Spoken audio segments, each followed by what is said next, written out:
நான் வந்து கிட்டத்தட்ட 42 இயர்ஸ் மேலே ஆச்சு. ஆரம்பித்த டைமில் அந்த 7 நாட்கள்னு ஒரு படம் வந்து நானும் ஏஎல்எஸ் நாச்சியப்பன் சேர்த்து பண்ணோம். ஜெயராமன் எல்லாரும். பாக்யராஜ் சாருக்கு 1 லட்சம் ரூபாய் சம்பளம், ஸ்டோரி, ஸ்க்ரீன் ப்ளே, ஆக்டிங் எல்லாம் சேர்த்து. அம்பிகாவுக்கு வந்து ரொம்ப கம்மி. படம் காஸ்ட் ஆஃப் ப்ரொடக்ஷன் என்னை போட்டு கொடுத்தது வந்து பாக்யராஜ் சார் வந்து 13 lakhs. அந்த படத்தை அவர் 13 lakhsக்குள்ளே எடுத்து கொடுத்தாரு.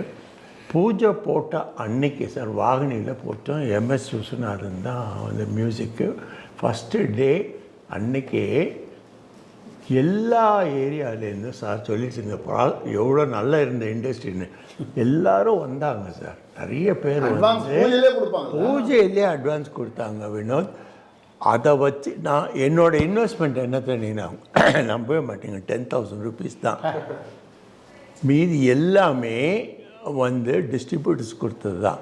அதுக்கப்புறமா சப்சிக்வெண்ட்டாக வந்து ஷெட்யூல் பை ஷெட்யூல் தானாக வருவாங்க, வந்து கொடுத்தாங்க. படத்தை முடித்தோம். அண்டு ஆர்டிஸ்ட்டும் வந்து ரொம்ப ஃப்ராங்காக, ஆர்டிஸ்ட்டும் டெக்னீஷியன்ஸும் அந்த இதெல்லாம் புரிஞ்சுக்கிட்டு அண்டர்ஸ்டாண்ட் பண்ணி அந்த இன்ஸ்டால்மெண்ட்ஸில் தான் பேமெண்ட் வாங்குவாங்க. படம் முடிஞ்சதுக்கு அப்புறம் வந்து எல்லோரும் வந்து செட்டில்மெண்ட் படம் பார்ப்பாங்க, சிலவங்க பார்க்க மாட்டாங்க நம்பிக்கையில்.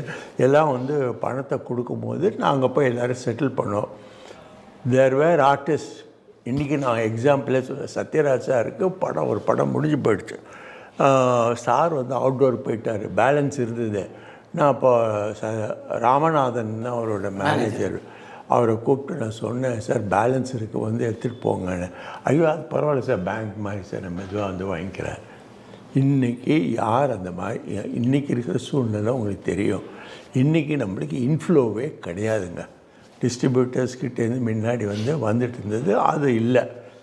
அதுக்கப்புறம் வந்து ஓரளவுக்கு நம்மளுக்கு இந்த ஓடிடி இல்லை. நான் முடிச்சிடறேன். அங்கே ஒரு பிரேக்கு. அந்த டிஸ்ட்ரிபியூட்டர்ஸை நம்பி அன்றைக்கி தியேட்டருக்கான படம் கொடுத்தான். தியேட்டருக்கு அது செயினாக இருந்தது.